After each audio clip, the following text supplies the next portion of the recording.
I never imagined a petty HOA argument would end in flames, police sirens, and a field full of dead animals. But after my dog defended our farm from a stray cat, an HOA Karen decided revenge was better than reason. While I was away, she broke onto my land, set fire to my barn, and left every single one of my livestock to die, all because she blamed me for what happened to her cat. What she didn't expect was the trail of evidence, witnesses, and legal consequences that would turn her life upside down forever. I was standing in the middle of my burned-out pasture when I realized the smoke still smelled like gasoline. Not hay. Not wood. Gasoline. That's when I knew this wasn't an accident. It was a message. 3 hours earlier, my farm had been alive. Cows chewing lazily in the shade, chickens scratching in the dirt, goats bleating for feed, and my old red barn standing proud against the morning sky. I'd owned that land for over a decade, and my family had been raising animals on it for generations. We were the last piece of old countryside stuck in the middle of a shiny HOA-controlled suburb that kept creeping closer every year. They hated us for it. The Homeowners Association had been trying to push me out since the first McMansion went up across the road. They sent me letters about noise violations, because my rooster crowed at dawn.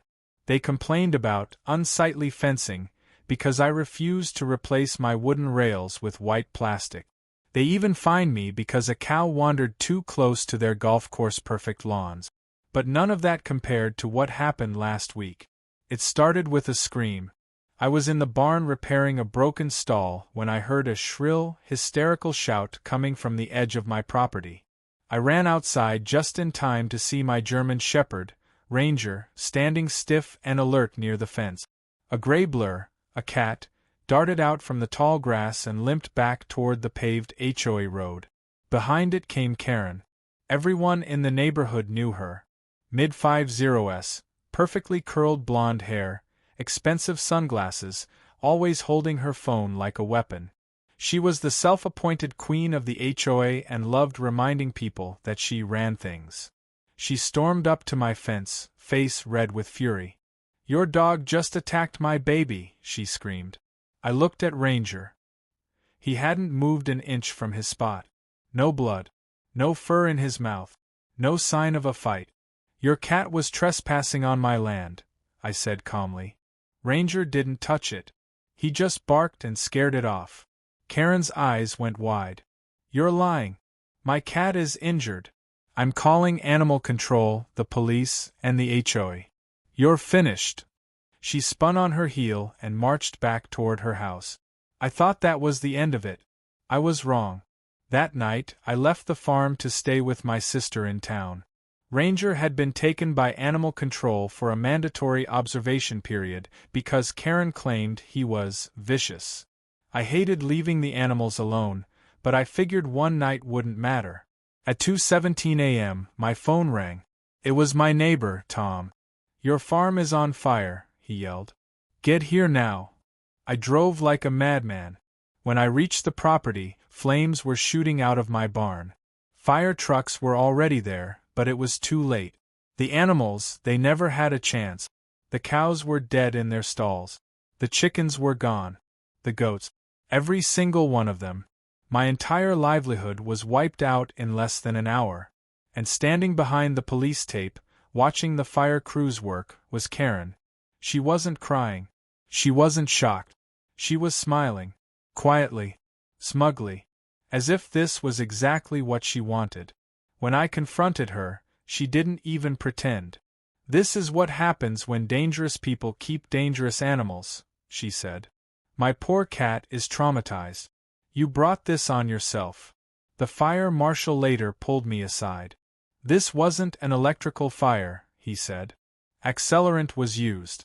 Whoever did this wanted it to burn fast. Arson. Someone had poured gasoline inside my barn and lit it."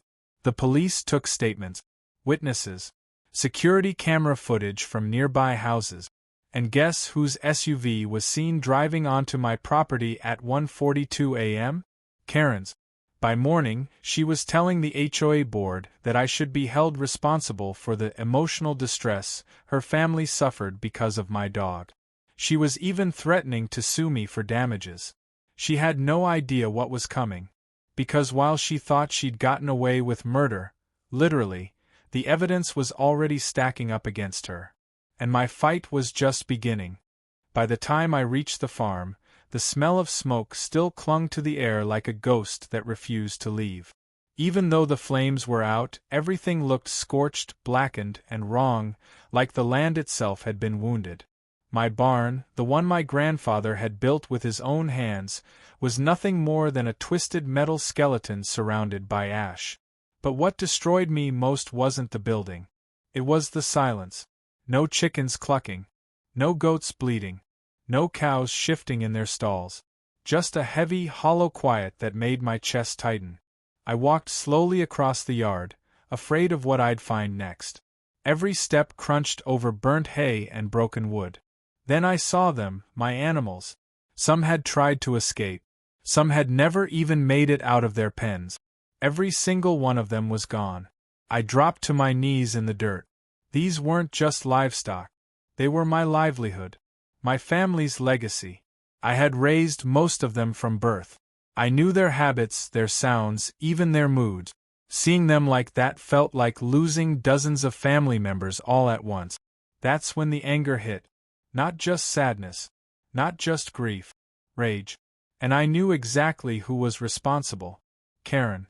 The same HOA president who had been harassing me for months about everything from the height of my fence to the smell of manure drifting into her precious gated community. The same woman who had screamed at me when her cat wandered onto my property and my dog chased it away. The same woman who swore, with her finger in my face, that I would pay for what I did. At the time, I thought she was just being dramatic. I was wrong. Police cars were parked at the edge of the driveway when I arrived. Firefighters were rolling up their hoses. A few of my neighbors stood behind the yellow tape, whispering to each other. An officer walked up to me. "Are you the owner of this property?" I nodded. "What happened?" "We received multiple reports of a fire," he said carefully. "Witnesses saw a woman entering your property shortly before the blaze started." My heart pounded.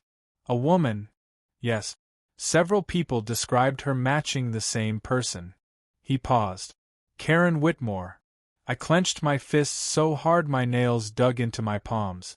"Do you have any idea why she would do this?" he asked. I laughed bitterly. "Because her cat got hurt." The officer stared at me. "You're telling me she burned down your farm because of a cat?" "Yes." It sounded insane when said out loud. But that didn't make it any less true. A detective arrived a few minutes later. He asked me to walk him through everything: my history with Karen, the HOA complaints, the argument over her cat. I told him about her threats, about how she blamed me for everything, about how she believed she was above the law. The more I spoke, the darker his expression became. "We also have security footage," he said finally. I looked up. "From where?" "One of your neighbors across the road has a camera facing this way. It caught a clear view of Karen's SUV pulling up to your gate, her walking onto your land, and," he hesitated, "it also shows her carrying what appears to be a gasoline can." I felt something cold and sharp settle in my stomach. "So you have proof?" He nodded. "And that's not all. A second camera caught her leaving in a hurry while smoke was already rising behind her. For the first time since I arrived, I felt something that wasn't just pain. Hope. Karen hadn't just lost her temper. She had committed arson. She had trespassed. She had destroyed private property and killed animals. That wasn't HOA drama. That was serious criminal activity. "Where is she now?" I asked. "She was taken in for questioning," the detective replied. "When officers went to her house, they found gasoline-stained clothes in her garage and burn marks on her gloves." I closed my eyes. She really thought she'd get away with it. The detective put a hand on my shoulder. "I'm sorry for your loss. We're going to make sure she's held accountable." As the police continued their investigation, word spread fast through the neighborhood. The same people who had once nodded along with Karen's complaints were now whispering about her behind her back. Some of them even approached me, offering apologies for not standing up to her sooner. One woman said, "I always knew she was crazy, but this is evil." Later that night, I stood alone on my land, staring at what was left of my barn. The moonlight shone on the ashes, turning them silver. Karen had tried to destroy my life, but instead, she had exposed herself. And this was only the beginning. By the time I reached the farm, the sky looked like it was bleeding. Thick gray smoke rolled over the fields, smothering the late afternoon sun and turning everything into a dull, orange nightmare. I could already smell it from half a mile away, the sickening mix of burning wood, scorched hay, and something far worse. I slammed my truck into park and ran. My barn, my pride and joy, was nothing but a blackened skeleton. The metal roof had collapsed inward, and flames still licked at the beams like they were savoring their destruction. Fire trucks were parked along the dirt road, their hoses hissing as firefighters tried to contain what was left. But it was already too late. I pushed past a deputy who tried to stop me. "Sir, you can't. That's my farm," I shouted. "Those are my animals." I didn't even wait for permission. I ran straight toward the ruins, my boots crunching over ash and debris. That's when I saw them. My horses. Or what remained of them. One lay on its side near the fence line, its coat darkened with soot. Another was collapsed by the barn door, frozen in a final desperate attempt to escape. My goats, my chickens, everything I'd raised, fed, and cared for gone. I dropped to my knees. For a few seconds the world went completely silent. No sirens. No shouting. Just the hollow ringing in my ears and the weight in my chest that felt like it was crushing my lungs. Then a voice cut through it all. "Oh my God, what happened here?" I turned slowly. Standing a few yards away was Karen. Perfect hair. Designer jacket. Phone already in her hand. She looked horrified, but not shocked. There was a difference. I stood up, my hands shaking. "What are you doing here?" She took a step back like I was the dangerous one. "I just came to see if everything was okay. I heard sirens from the neighborhood. This is terrible." "You did this," I said quietly. Her eyes widened. "Excuse me. My barn is on fire. My animals are dead. And you just happened to show up first." "That's a disgusting accusation," she snapped. "I just lost my cat because of your violent dog. Now you're trying to blame me for some kind of accident." "Accident?" I laughed, but there was no humor in it. "You threatened me this morning. You said you'd make me pay." "I said I'd hold you accountable," she shot back. "Big difference." Before I could respond, one of the firefighters walked over. "Sir, do you know how the fire started?" I pointed straight at her. "Ask her." Karen gasped. "That's outrageous." The firefighter looked between us. "Ma'am, were you on the property earlier today?" "Well, yes," she admitted. "I came to talk to him about the damage his dog caused. I wanted to see where the animal was being kept." "So you trespassed," I said. She bristled. "I stepped onto your land for a lawful purpose." The deputy who had followed me over cleared his throat. "Ma'am, did you touch anything? Equipment, tools, fuel?" Karen hesitated for half a second too long. I might have opened the barn door. I was scared the dog was inside." "There was no dog in the barn," I said. "He stays in the house." Her face flushed. "Well, how was I supposed to know that?" The firefighter exchanged a look with the deputy. "We found traces of accelerant near the barn entrance. This wasn't an electrical fire." Karen froze. "You're saying someone poured fuel?" the deputy asked. "That's what it looks like." Karen's phone slipped slightly in her hand. "This is ridiculous. I would never." "And yet you were the only one here," I said. "You were angry. You wanted revenge." She spun toward me. "Your dog killed my cat." "My dog protected my property," I shot back. "Your cat wandered into a working farm. That doesn't justify murder." "Murder?" she scoffed. They're animals. I stared at her, suddenly understanding just how cold she was.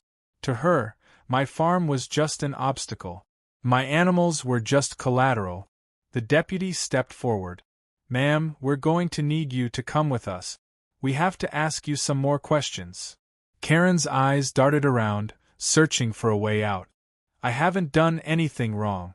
You can't just arrest me because he's emotional. Maybe not, the deputy said calmly. But we can detain you while we investigate. As they led her away, she twisted back toward me, fury blazing in her eyes. You're going to pay for this, she hissed.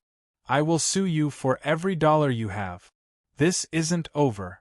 I didn't respond. I just stood there, surrounded by ashes, knowing one thing with absolute certainty. This war had only just begun. The smell hit me before the smoke did. It was sharp, oily, and wrong, like burning rubber mixed with wet hay. I just pulled onto the gravel road leading to my farm when I saw it, a column of black smoke rising into the sky, thick and ugly, twisting like a warning signal. My heart dropped into my stomach. I floored it. By the time I reached my gate, flames were already licking up the side of my main barn. The old red boards, dry from months of summer heat, burned fast, crackling and popping like gunfire. I could hear my animals screaming inside, horses whinnying in terror, goats bleating, pigs shrieking in a way no living thing should ever have to. I jumped out of my truck and ran. Hey! Somebody help! I yelled, even though there was no one around. I yanked the hose from the side of the barn, turned the spigot, and aimed it at the fire. The stream of water looked pathetic against the roaring wall of flames. The heat was so intense it felt like it was peeling the skin off my face. I tried to get inside. The moment I opened the barn door, thick black smoke poured out, choking me. I could barely see a foot in front of me. I could hear my horse thunder kicking against his stall, panicked and trapped. Thunder! I'm here, boy! I shouted. I took 2 steps inside before the ceiling above me groaned. A beam cracked loudly, sending burning embers raining down. Instinct screamed at me to get out. If that beam collapsed, I'd be dead. I had to make a choice. Die trying to save them, or live with what was about to happen. I stumbled back out, coughing, my eyes burning. The barn roof sagged, then partially collapsed with a thunderous crash. The screams inside went quiet, one by one. I dropped to my knees in the dirt. Everything I had worked for, every animal I raised, every morning I spent feeding them, caring for them, protecting them, was gone in minutes. And then I saw her. Karen stood near the fence line, just far enough away to be safe from the heat. She wasn't panicking. She wasn't calling 911. She wasn't even pretending to help. She was filming. Her phone was held up in front of her face, angled perfectly toward my burning barn. Her lips were pressed into a thin, satisfied smile. I stood up slowly. "What the hell did you do?" I shouted. She jumped slightly, then turned toward me with fake surprise. "Oh my God! I was just walking by and saw smoke. This is terrible." "You were just here," I yelled. "My neighbors saw you come onto my land. You threatened me yesterday." She scoffed. "You're emotional. You lost control of that violent dog of yours and my cat is dead. Maybe this is just karma." "Karma?" My voice cracked. "My animals are burning alive." She shrugged. "Should have trained your dog better." That was it. I took a step toward her, my fists clenched. For a moment, I honestly didn't trust myself to stay rational. But sirens wailed in the distance. Someone else had finally called it in. Karen's expression changed. Not to fear. To calculation. She put her phone away and suddenly started crying. Loudly. Over the top. "This man is threatening me," she shouted toward the road. "I was just trying to help. He's violent." The first fire truck skidded to a stop near my driveway, followed by a police cruiser. Firefighters rushed toward the blaze. 2 cops stepped between Karen and me. "Sir, back up," one of them ordered. "She said it," I shouted. "She came onto my land and started the fire." Karen sobbed. "He's lying. His dog killed my cat and now he's blaming me for his own accident. My neighbor, old Mr. Wilson, came running from across the field. That woman was here earlier, he said breathlessly. I saw her near the barn with a red gas can. Karen's crying stopped instantly. He's lying. They're friends. But it was too late. One of the firefighters held up something he'd found near the fence line, a half-melted plastic gas can. The same bright red kind Karen kept in her garage. The officer looked at her slowly. Ma'am, I'm going to need you to come with me. Her face went pale. This isn't over, she hissed at me as they cuffed her. You'll pay for this. I stared at the burning wreckage of my farm. Oh, I said quietly, you already have. By the time the sun rose the next morning, my farm no longer smelled like hay and morning dew. It smelled like wet charcoal and death. Fire crews had finally doused the last smoldering beams of my barn, but nothing could put out the hollow ache in my chest.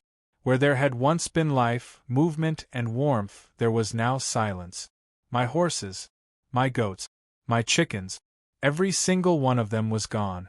Karen sat in the back of a police cruiser at the end of my driveway, arms folded, lips tight, still wearing that same look of righteous indignation.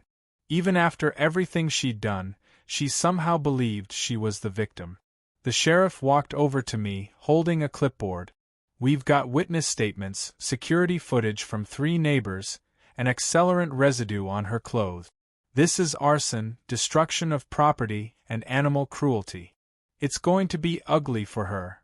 I nodded slowly. I should have felt relief. Instead, I just felt empty.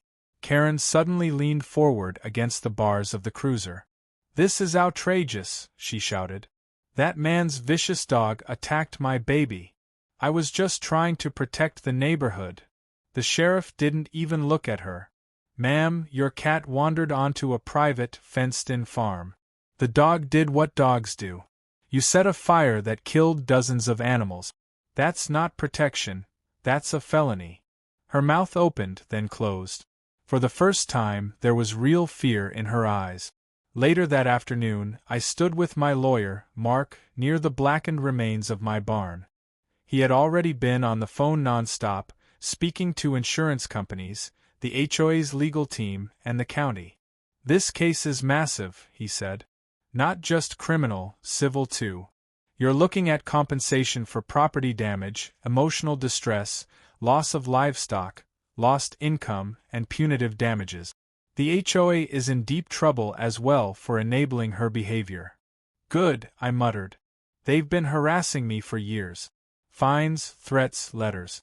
They wanted me gone because I didn't fit their little suburban fantasy. And now it's all on record, Mark replied. They can't hide anymore. News vans began rolling up before noon. Someone had tipped them off, and once they saw the charred barn and heard about the animals, the story exploded. A suburban HOA president accused of burning down a farm in revenge? It was too outrageous not to cover. Karen's face was everywhere by evening, being escorted in handcuffs, screaming at reporters that she was being framed, that her precious baby had been murdered by a monster dog. They also showed footage from my neighbor's security camera. It was crystal clear. Karen dragging gas cans across my field, splashing fuel on the barn, striking a lighter, and walking away as the flames climbed into the night sky. There was no coming back from that. Within days, the HOA board held an emergency meeting. They didn't invite me, but I didn't need to be there to know what happened. 3 members resigned. 2 more were placed under investigation for harassment and abuse of authority. Their legal counsel reached out to Mark, suddenly desperate to reach an amicable settlement. Mark laughed when he told me. They're terrified. They know a jury would tear them apart. Karen was charged with multiple felonies: arson, animal cruelty, criminal mischief, trespassing. Each one carried serious prison time. When she was brought into court for her first hearing, she no longer looked smug. She looked small. She tried to claim insanity. She tried to blame grief. She tried to say I had provoked her by owning a dog. The judge shut it down immediately. In the civil case, things moved even faster.